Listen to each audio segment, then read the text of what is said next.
Today is the 1st of May 2026. Yesterday I spoke about effort and its importance. I explained that effort becomes even more critical when we face the most subtle and most dangerous inner enemy or inner mental illness, that is laziness. Laziness is the absence of wholesome energy, the lack of willingness to initiate, sustain, or complete skillful action. It, it manifests as inertia, procrastination, or dullness, comfort seeking, or even avoidance, disguised as excuses or rationalization. With laziness, we achieve nothing wholesome. Then I spoke about the four functions of effort: preventing unwholesome states that have not yet arisen, eliminating unwholesome states that have already arisen, giving rise to wholesome states that have not yet arisen, and cultivating, sustaining, and fulfilling wholesome states that have already arisen.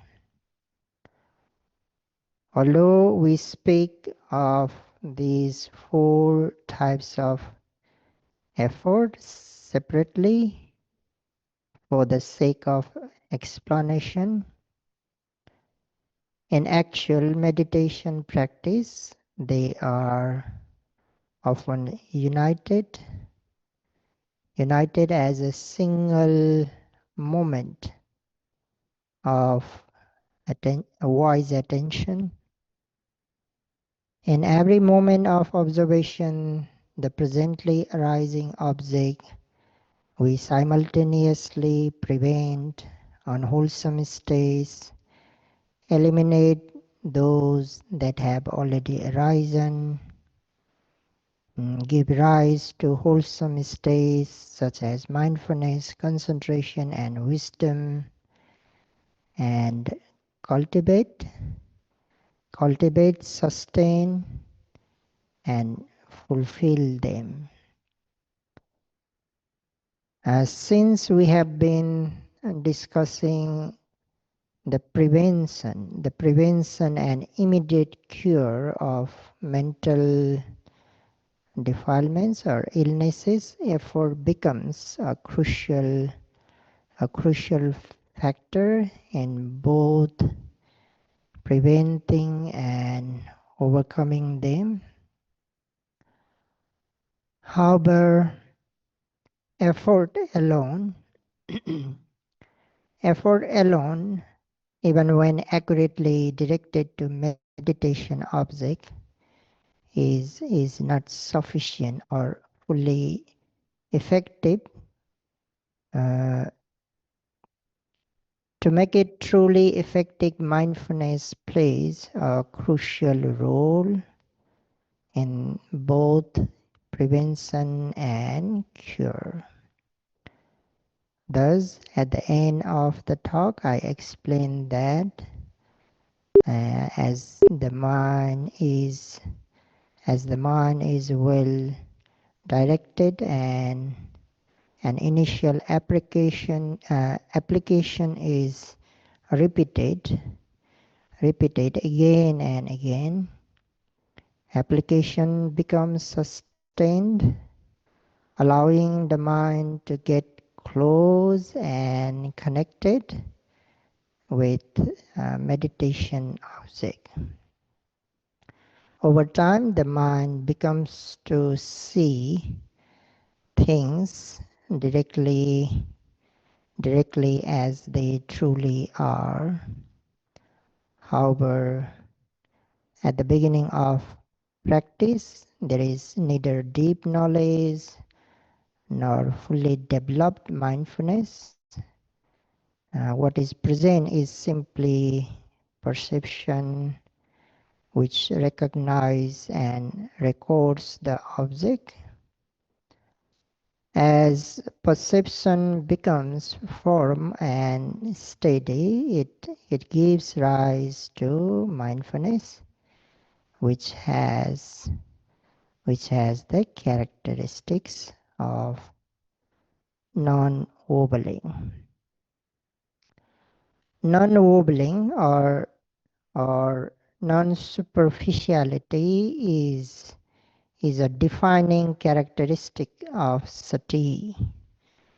Non-wobbling or non-superficiality is a defining characteristic of sati, mindfulness. This means the mind should not float away from the object, nor remain on the surface. True mindfulness does not skim over the object. It sinks into it, plunges deeply, and remain steadfast and unmoving. It stays fully connected with the object, moment by moment, not drifting, not wavering. This is the characteristics of sati mindfulness. The traditional simile is of a cork or a dried hollow pumpkin placed in water. It bobs up and down, always skimming the surface, never sinking. But mindfulness is not like that. Mindfulness does not float or bob up and down on the surface of the meditation object. Instead, it plunges, sinks, and penetrates deeply into the object. This characteristic serves as a reminder for meditators. You must check whether your mind is truly plunging into the object or not. Whether your mind is truly plunging into the object or not. When observing the rising and falling of the abdomen, is your mind sinking into the object or merely touching it? When observing secondary objects such as thinking, thoughts, or sensation, is your mindfulness penetrating the experience or just noticing it vaguely? The same applies during walking meditation and throughout daily activities, whether the object may be, whatever the object may be, ensure that mindfulness is firm, steady, and deeply connected, not loose, wavering, or skimming the surface. And to avoid drifting or wavering, and instead to sink or plunge into the object, again effort is again required. Effort is again required. Without sufficient effort, the mind will simply touch the surface. It will not truly penetrate or merge with the object. Moreover, a swift plunging is necessary. I repeat, a swift plunging is necessary because physical and mental objects arise and pass away quickly. If you delay, the object will already be gone. The object will already be gone and mindfulness will miss it. If you delay when observing the rising and falling of the abdomen, you will not be able to notice the entire process from beginning to end. You will miss parts of the rising and falling, and your observation will only be partial. The same applies to walking meditation. If you delay, you will not able to observe the full movement clearly. In particular, you will miss the mental phenomena which are faster and more subtle than physical phenomena. So a swift plunging is necessary. A stone a stone gently placed on the surface of water sinks slowly, but a stone that is forcefully thrown plunges swiftly to the bottom. In the same way, to plunge into the object with precision and depth, strong and timely effort is required. Again, when the mind sinks into and penetrates the meditation object, it does not go off easily. It doesn't go off easily. The simile is this: dry leaves or pieces of paper can be blown away by even a small gust of wind, but well grounded pillars or large rocks cannot be moved so easily. In the same way, a mind that merely touches the surface of the object like a dry leaf can be easily swept away by thoughts, by sounds or emotions. But a mind that is deeply penetrated into the object like a rock firmly rooted in the earth will remain steady, unshaken, and resilient, even when distractions arise.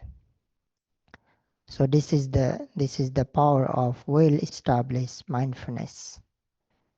It holds the mind in place even in the midst of inner or outer turbulence. And when your mindfulness is firm, steady, and deeply connected with the meditation object, you don't lose it. You don't lose it, you don't miss it, and you don't forget it. This is because the function of mindfulness, because the function of the mindfulness is non-forgetfulness. Its role is to keep the object in mind continuously without slipping away. Without slipping away. In the classical teachings, it is described as the function of non-ignorance. Non-ignorance meaning that mindfulness prevents the mind from being deluded or absent. Mindfulness holds the object clearly, consistently, and without wavering. It keeps the mind from drifting into forgetfulness. So so when mindfulness is well established, the mind remains present and aware. It does not forget. It does not forget what it is observing, nor does it become scattered. It maintains a continuous view of the meditation object moment by moment. The simile is a footballer. A footballer keeps their eye on the ball throughout the game. A badminton player keeps their focus on the shuttlecock. A boxer closely watches the movements of their opponent. Their attention does not drift, it stays with what matters most in the moment. So in the same way, mindfulness keeps the meditation object in view. It does not let the mind miss the object or forget it. It tracks it steadily, not with tension but with precision and alertness. And that is why when mindfulness is absent, meditators tend to miss the object or forget to observe it altogether. At times, they don't even know what the object was, like a state of complete delusion. But as mindfulness grows stronger, meditators rarely miss the object. Observation becomes more continuous, more precise, and less prone to forgetting. The mind stays with the object naturally, almost effortlessly, because mindfulness has become established and steady. In addition, when mindfulness is well established, the mind always faces toward the meditation object. This means the mind becomes naturally inclined, naturally oriented, and turned toward whatever object is being observed, whether it is the rising and falling of the abdomen, or bodily sensation, a thought, or a feeling. Just as a sunflower turns toward the sun. A sunflower turns toward the sun, compass needle point north. A mind imbued with strong mindfulness continually turns toward the object without needing to be forced or reminded. It no longer wanders aimlessly. It doesn't need to be dragged back over and over. Instead, it begins to rest naturally on the meditation object, returning to it again and again, with interest and with steadiness. Uh, just like a boomerang. You might have seen boomerang, like a boomerang which returns to the hand that threw it. The mind trained in mindfulness keeps returning to the object, even if it briefly moves away.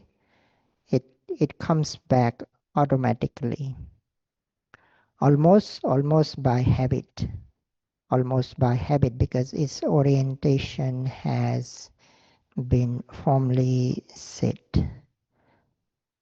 This is a sign of uh, maturity in the practice, when the mind not only stays with the object but wants to stay with it, as if it has found a home.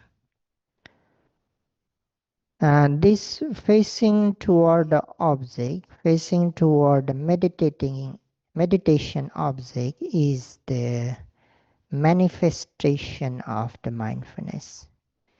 It is the manifestation of the mindfulness. In the classical analysis, the manifestation of the mindfulness is described as the mental factor being directed toward object,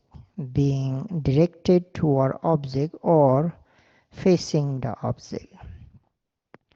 The mind and the meditation object come face to face, steadily connected.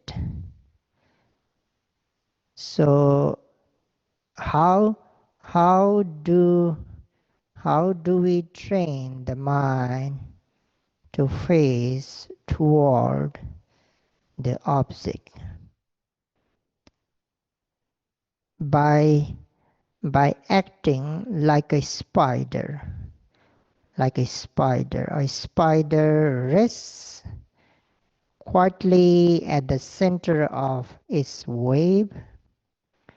Whenever an insect or prey gets caught anywhere on the web, uh, the spider swiftly rushes out, deals with it, and then returns to the center. In the same way, we train the mind to stay centered on the primary object, the rising and falling of the abdomen. Whenever a thought, sound, or sensation becomes obvious, somewhere in the wave of experience, the mind should absorb it quickly and clearly, and then swiftly return to the center, back to the primary meditation object after noting the distraction. During walking meditation, we train the mind to stay centered on the primary object, the movement of the feet. So meditators should return swiftly to the primary object and stay there whenever there is no other obvious object to observe. just like a spider that that after dealing with its prey returns quickly to the center of its web and rests there calmly. The primary object is like your home. The primary object is like your home. Whenever you have nowhere else to go, you return home. Sometimes you go to work or the office, but then you return home. At times you go to the market for shopping, and once that's done, you return home. Or you visit friends, relatives, or travel for a while, but eventually you come back home. In the same way, when there is no obvious secondary object to observe, you simply keep observing the primary objects, such as the rising and falling of the abdomen. While observing the primary object, uh, the mind may sometimes wander, thinking or thoughts may arise. You note them and swiftly return to the primary object. At times, sensations may become obvious in various parts of the body. You observe them and then return to the primary object.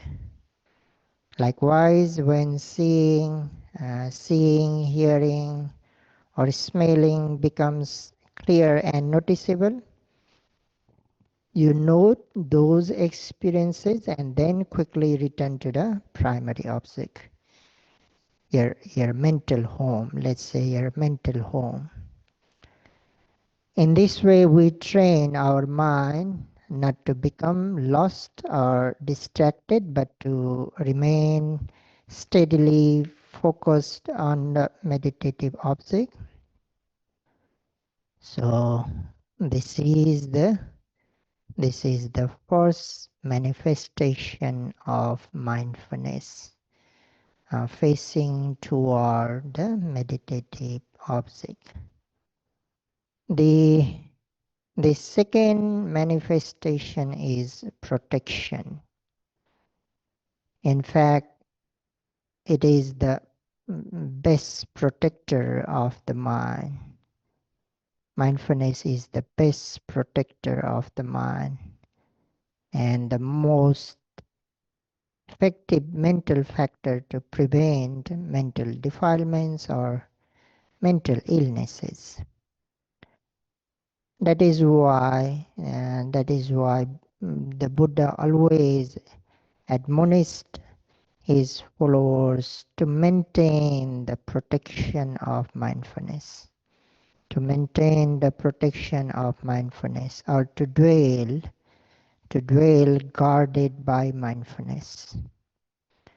Mindfulness protects the mind from being attacked by defilements. When mindfulness is present, mental defilements have no opportunity to enter the stream of consciousness. Mindfulness is likened to a doorkeeper because it guards the six sense doors. It guards the six sense doors. Just as a doorkeeper does not admit harmful or destructive people, but allows in only those who are good and beneficial, mindfulness permits only wholesome impression to enter the mind while keeping unwholesome ones out. The the six sense bases are the doors, six sense doors through which consciousness arises and comprehends the six sense objects. I repeat, the six sense bases are like doors through which consciousness arises and comprehends the six sense objects. Each, each sense base functions as a door that allows the mind to connect with the external or internal world. The six sense doors are eye base functioning as the eye door, ear base functioning as the ear base, nose base functioning as the nose door, tongue base functioning as the tongue door, body base functioning as the body door, and mind itself functioning as the mind door. And the six sense objects are sight, sound, smell, taste, touch, and mental objects. Strike the sixth sense door. That is, strike the sixth sense door, the eye, ear, nose, tongue, body, and mind, respectively. Uh, the sense doors act as receptor. I repeat, the sense doors act as receptor while the sense objects function as strikers. When a sense object comes into contact with its corresponding sense door, consciousness arises. This moment of contact and resulting consciousness is an ignition, like an ignition.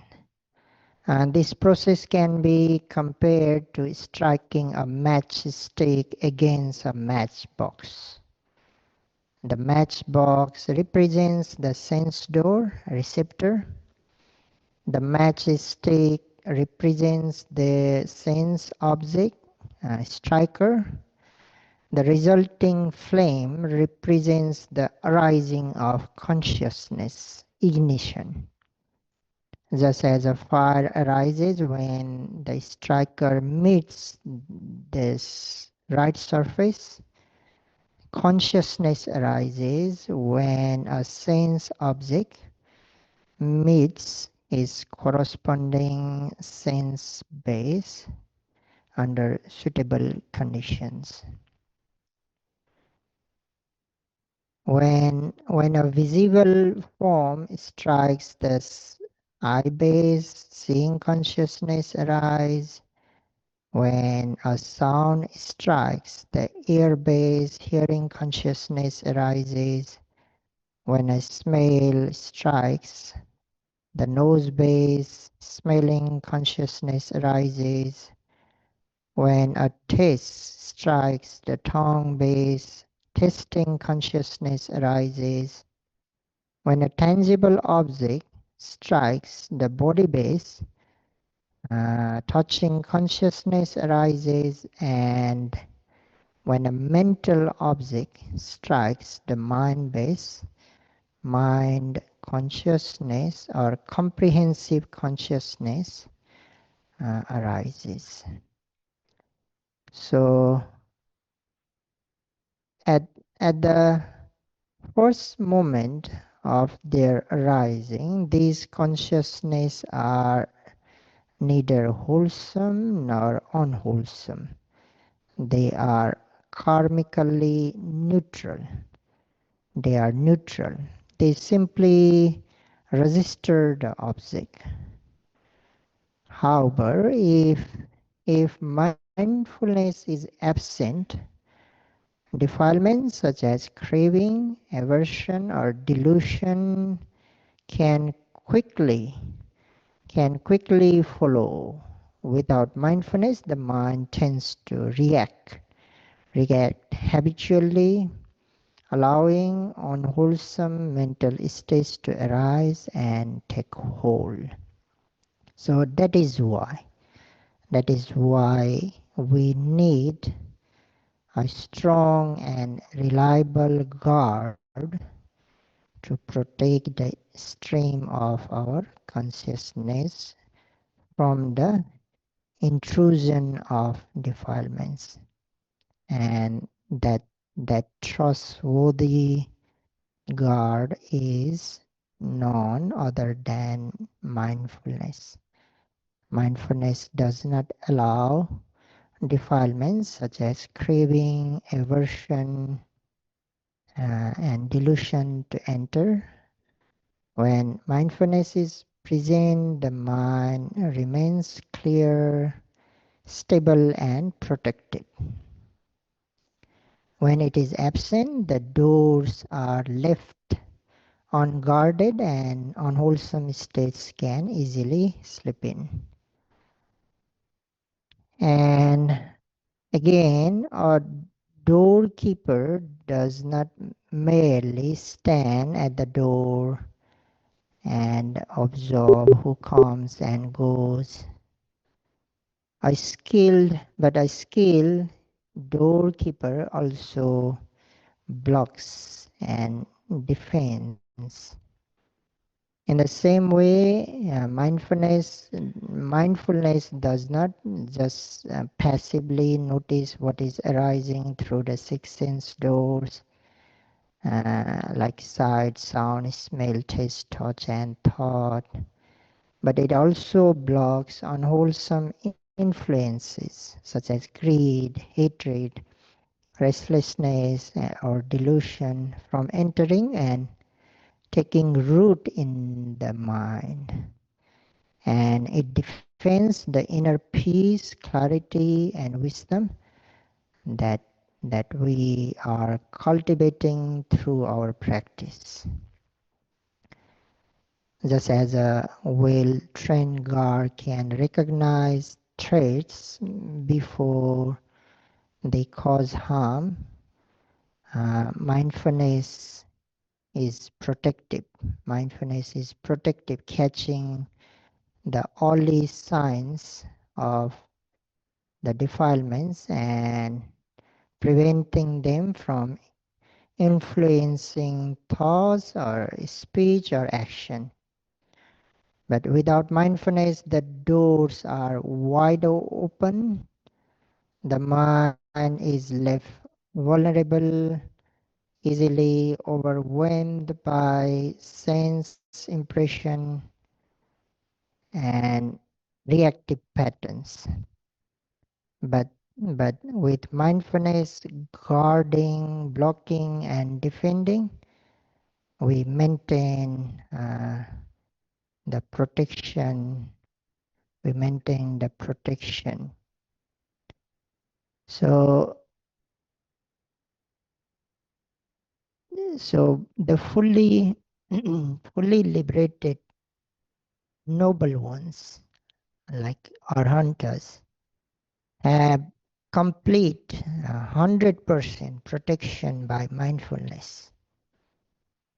They have 100% protection by mindfulness. Their mind are entirely pure, free from all defilements. Uh, Anagamis, non-returner, do not yet have full protection from all defilements, but they do have 100% protection from those defilements that cause rebirth in the sensuous realms, including anger and the sensual desire. Sakadagamis, once returner, And Sotapannas, the extreme winners, also do not have full protection from all defilements, but they do have 100% protection from those defilements that would lead to rebirth in the lower inferior realms such as hell, animal or ghost realms. And Asotapanna still poses residual greed, lobha, hatred, and delusion to some degree. As a result, he may still engage in certain unwholesome actions through body, speech, or mind. However, he will never commit the kinds of deeply unwholesome actions such as killing, stealing, committing sexual misconduct, or actions rooted in extreme delusion or hatred that would result in rebirth in lower realms. This restraint is due to the power of mindfulness. I repeat, this restraint is due to the power of mindfulness, which now functions as a guardian or protector. At this stage of the path, mindfulness arises automatically and swiftly, protecting the mind from uh, falling into the state that could lead to grave misconduct.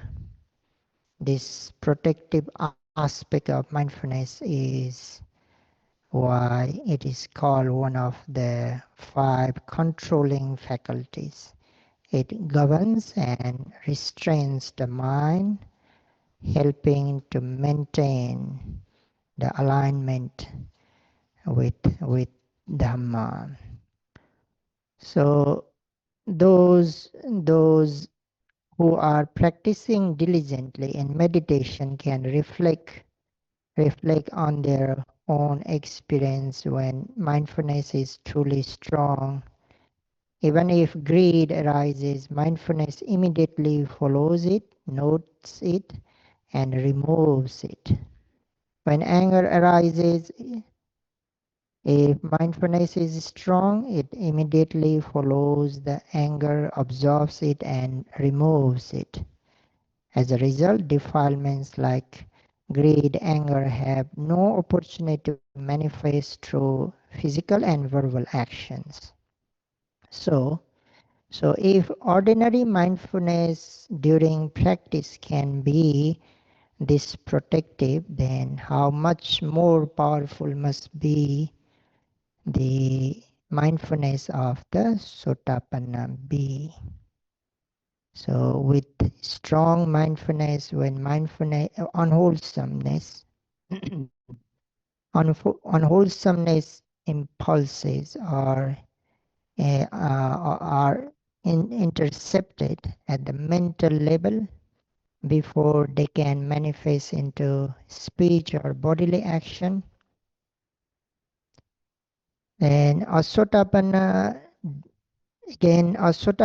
does not suddenly attain such strong mindfulness in just a one day or two of practice.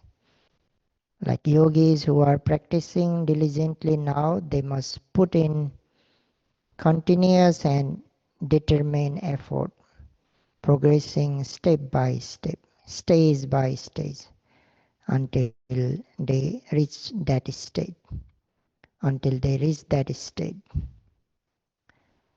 So, inspired by that understanding, meditators should continue to apply a strong effort with confidence and determination so that in time they too may arrive at the noble state.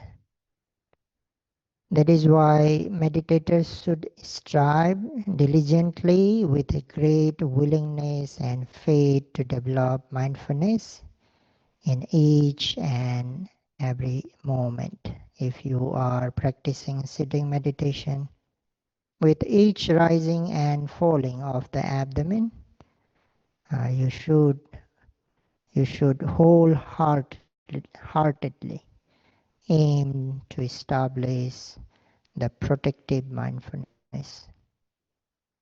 From the very first movement, you observe the rising and falling, apply effort, and then again with the second rising and falling, the third, the fourth, and so on, mindfully, steadily. If after a few observations the mind wanders, immediately recognize it, observe that distraction deeply and with penetrative awareness. Make a firm commitment to face that thought directly, then return to the primary object as soon as possible. Once again, continue observing the rising and falling with clear, focused mindfulness. If any sensation becomes noticeable, such as pain, itching, or numbness, observe it mindfully and thoroughly. After dealing with it, return to the rising and falling. In this way, throughout the entire hour, you should practice wholeheartedly, doing your best to protect the stream of consciousness with, with continuous and unbroken mindfulness. With continuous and unbroken mindfulness. When you do walking meditation, observe each step with great determination, without missing a single step. Without missing a single step. Be fully, be fully mindful of the movement of the foot, lifting, pushing, placing. When mindfulness is continuous like this, the protection will remain with you throughout the walking period. During daily activities as well, whether you are eating or washing or changing clothes or cleaning, you should apply the same effort to maintain mindfulness. So simply be present, observe each movement and intention clearly, and do not allow the mind to drift carelessly.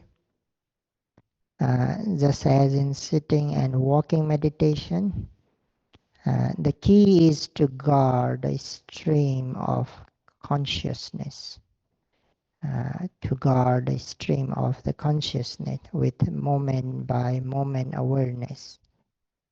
So the more you maintain mindfulness, the more you dwell,